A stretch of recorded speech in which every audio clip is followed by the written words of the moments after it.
Pemirsa, Amerika Serikat mengancam akan melanjutkan perang dengan Iran jika upaya kesepakatan damai kembali gagal. Untuk membahas lebih dalam, pemirsa, kami telah terhubung dengan pakar strategi PPAU, Marsma TNI Purnawirawan Agung Sasongko-Jati. Selamat malam, Pak Agung. Selamat malam. Pak Agung, ini Amerika Serikat berulang kali mengancam akan kembali menyerang Iran. Bagaimana Anda melihat ancaman kali ini? Apakah lebih ke arah strategi atau tanda putus asa? Jadi kali ini ancaman serangan Amerika Serikat terhadap Iran dimensinya jauh lebih mematikan dan terukur dibandingkan retorika sebelumnya, ya. Jadi ancaman ini bukan sekedar getakan diplomatik, melainkan eskalasi kinetik di lapangan. Karena dari berita terbaru kan Angkatan Laut Amerika baru saja menembak sebuah kapal niaga yang mencoba masuk blokade maritim. Tindakan seperti ini mengirimkan pesan bahwa Pentagon atau Amerika di bawah Menhan Pete Hegseth mengunci target dan tidak akan membiarkan satu kapal pun bisa lewat masuk atau keluar. Sebelum itu ditandatangani draft Jeddah itu. Namun di sisi lain ini juga dipicu oleh sikap Presiden Trump yang masih menggantungkan persetujuan terhadap draft MOU. Mereka rapat kemarin tetapi belum diputuskan, ya.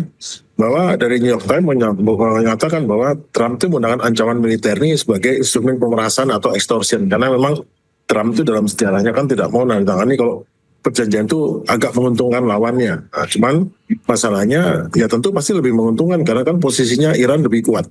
Iran yang memegang Selat Hormuz ya berarti memang harus lebih menguntungkan Iran. Nah, sementara wakil presidennya J.D. Vance itu mencoba pendekatan lebih pragmatis ya.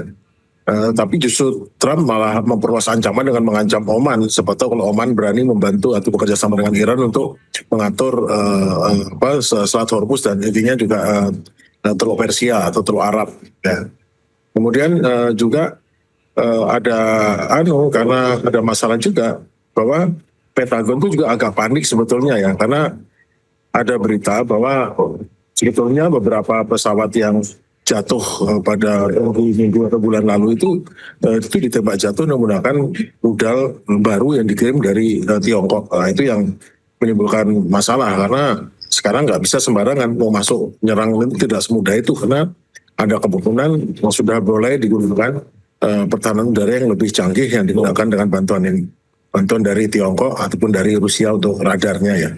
Jadi sebagai kesimpulan bahwa negara adidaya Amerika yang sebelumnya sangat powerful, menguasai Teluk, memiliki banyak pangkalan militer di Teluk yang siap menghadapi Iran, namun sekarang masalahnya semua pangkalan hancur dan tidak ada satupun kapalnya yang berani masuk ke dalam Selat Hormuz, mendekat Teluk Oman saja tidak. Nah, itu sudah mulai kehilangan daya menakut-nakutinya udah hilang. Yeah. Ketika dia gagal menunjukkan lawan dengan ancaman ini, maka dia menggunakan kekerasan fisik telanjang atau coercion untuk melakukan tatanan. Itu mulai ketahuan kan, jadi kasar sekali dengan menggunakan ancaman dan menembak langsung. Oke, serangan lebih terukur dan lebih kuat, apakah memang dapat dinyatakan siap meskipun ini Iran memiliki senjata nuklir, Pak Agung? Iran tidak memiliki senjata nuklir.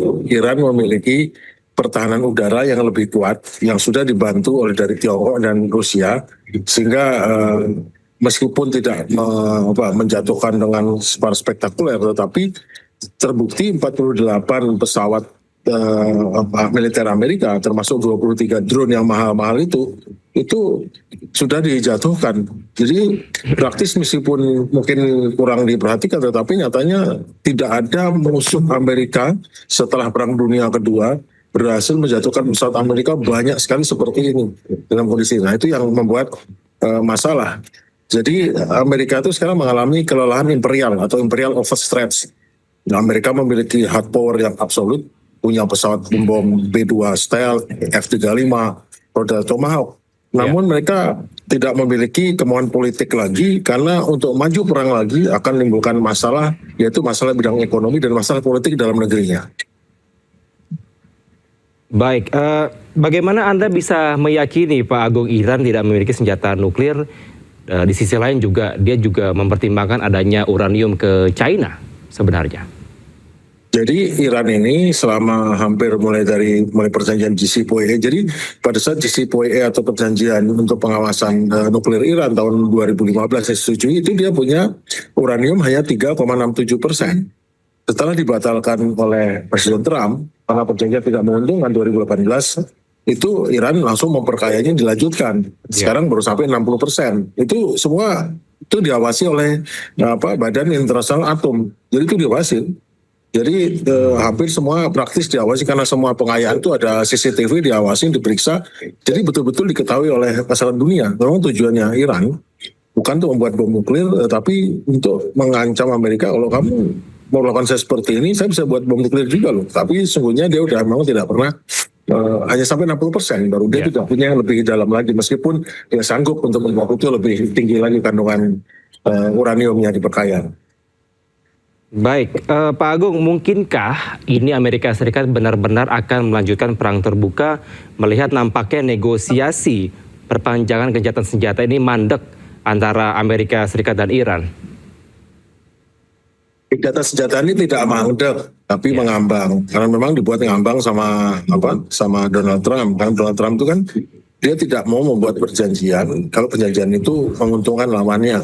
Nah, masalahnya adalah kalau perjanjian tidak dibuat, dia rugi.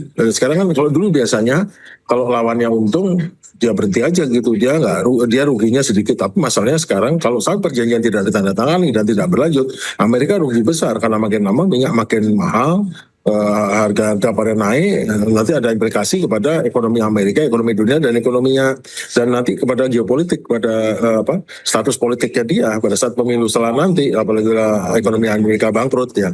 Jadi masalahnya sekarang dia tetap masih berusaha untuk neken terus. Mungkin ya nggak akan ada perang terbuka, pasti nggak akan terbuka.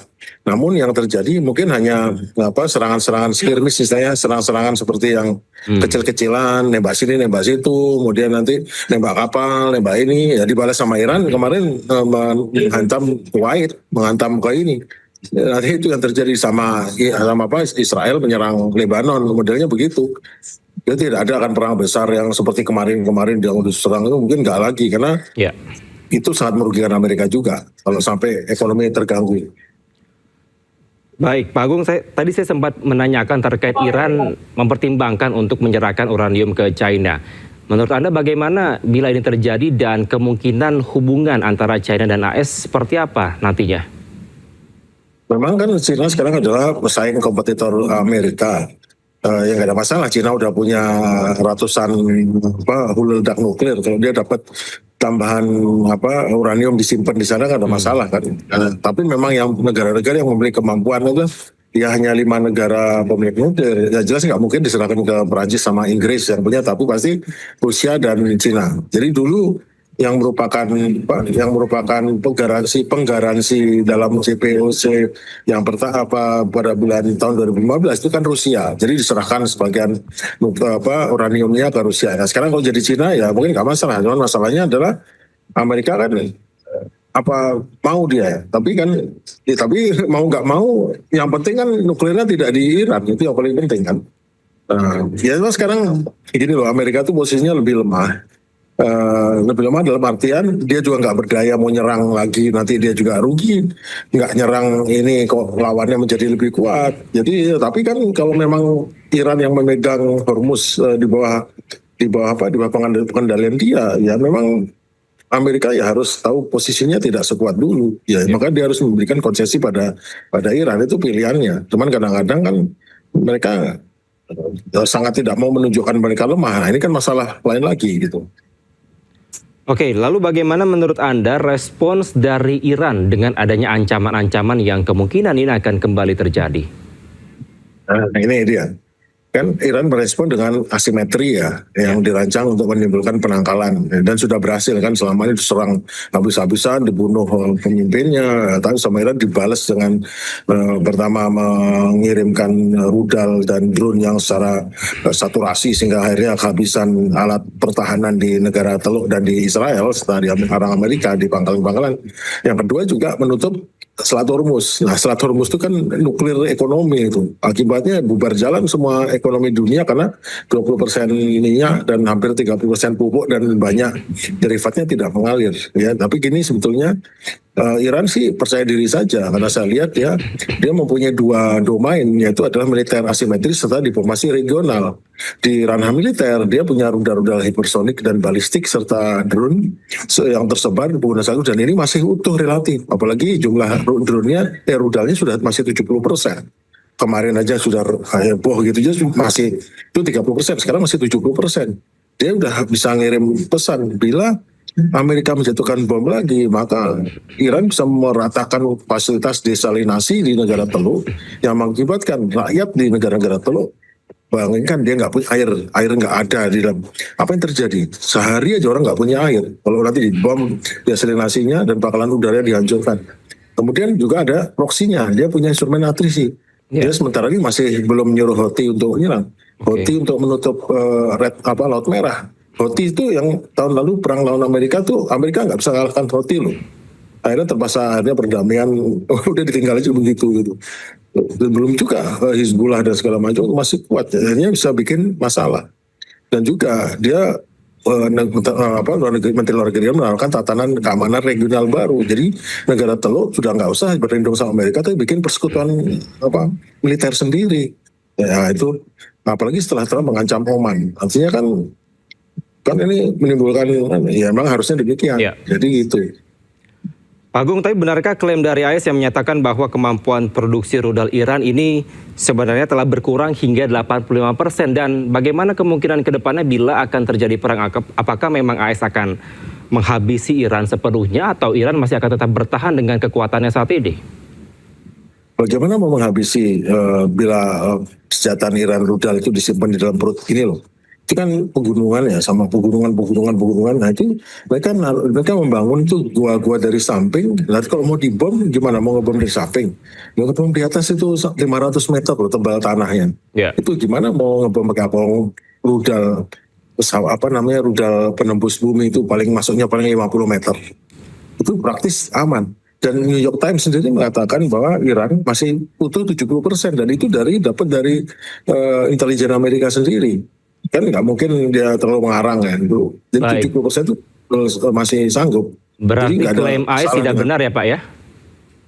Ya itu kan untuk perang propaganda seperti itu. Nyatanya sekarang nggak berdaya kan. Nyatanya mau masuk juga nggak berani. Artinya apa? Ya masih kuat sana. Daya pemukulnya, daya pukul baliknya itu masih kuat. Nggak berani kan. Berani menyerang, menyerbu kayak dulu, nanti dibalas lagi loh. Itu udah jelas bahwa kemampuan deteran Iran sekarang kuat sekali.